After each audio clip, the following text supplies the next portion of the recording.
He called her weak, but her secret role in a classified rescue operation changed the whole base. When Sergeant Lucas Crow first met Elena Ward, he didn't hide what he thought of her. He stood in the middle of the training yard at Fort Arden, arms crossed, muscles tense, jaw set hard as stone. The sun was still crawling over the horizon, flooding the base with cold light. Soldiers were gathering for morning drills, stretching, tightening boots, sipping the last drops of bitter coffee.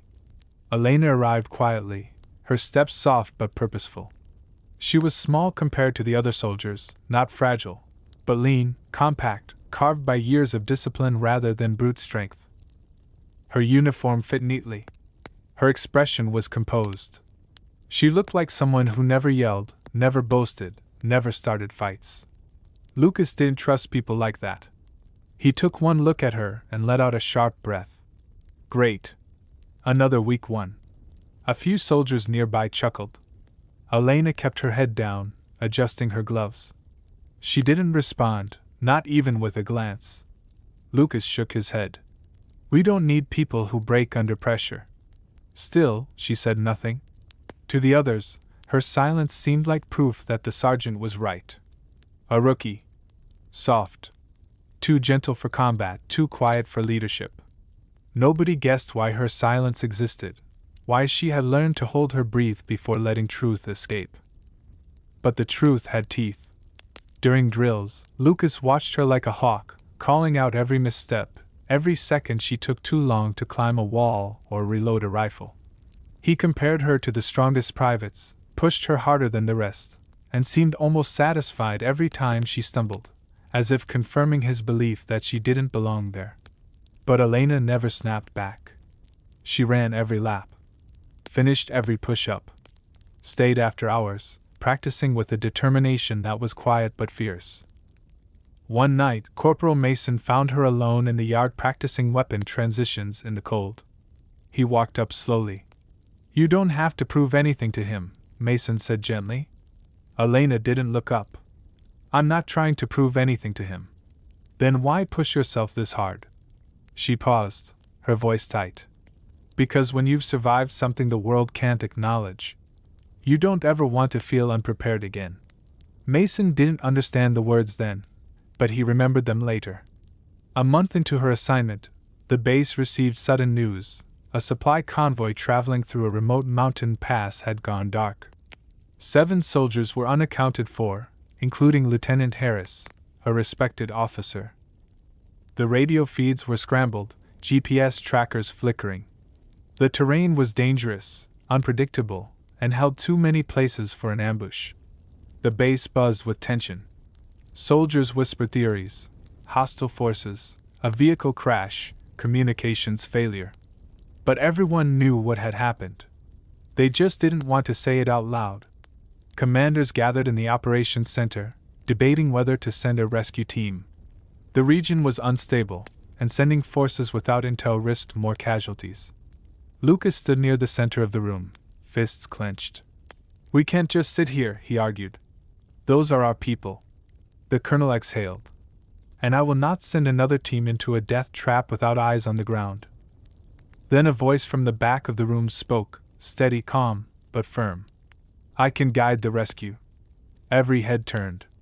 Elena stood in the doorway, hands steady at her sides. Lucas stared as if she had lost her mind. You're not even certified for high-risk recon yet. Elena met his eyes without flinching. I know that terrain. How? He demanded. She didn't answer immediately. She walked to the main map, tracing the ridgelines with her finger. There are 2 possible ambush pockets, but neither offer long cover. If they were captured alive, they would have been taken east, not south. The cliffs near here, she tapped another point, hide an abandoned network of tunnels from the old mineral operations. They're deep enough to scramble signals. The colonel frowned. That network isn't on public record. It isn't public, she replied softly. The room went silent. Colonel Hayes narrowed his eyes. Lieutenant Ward. How do you know all this? Her breath caught, but only for a moment. Because I've been there before, sir. On a classified rescue mission overseas. The terrain was nearly identical. Lucas scoffed. No offense, Lieutenant, but you expect us to believe you were part of some top-secret mission? You can't even beat Ramirez in a sprint. Elena looked at him, calm, almost sad. I don't sprint fast, Sergeant. But I don't quit either. The colonel stepped closer. Ward, are you saying you were part of Operation Haven Shield? A ripple of shock traveled through the room. Everyone knew Haven Shield. A classified mission in eastern Afghanistan where a team of operatives rescued 9 American hostages from a fortified valley controlled by insurgents. Reports said the team moved like ghosts through mountains no drone could map. The mission was whispered about in training, but records were sealed, and identities never revealed. Elena nodded. Yes, sir. I was there. Lucas's face strained of color, despite his doubts. Command approved a small rescue unit, one that Elena would lead from the rear with intelligence and route guidance. Lucas was assigned as the field sergeant in charge of the physical extraction team. Before departure, Lucas approached her, unsure, hesitant. Why didn't you tell anyone? Elena tightened the strap on her pack. Because the mission is classified. That's not what I meant. He lowered his voice. I called you weak. Elena studied him. You called me what you believed you saw. And I was wrong. Then show me you can listen now. He nodded. The rescue mission launched at dawn. The mountains loomed like jagged shadows, scarred by wind and time. Snow clung stubbornly to the upper cliffs. The air grew thinner as the convoy climbed, engines growling against the icy terrain. Inside the operations truck, Elena watched satellite feeds and ground sensors, most of which were useless because of signal interference.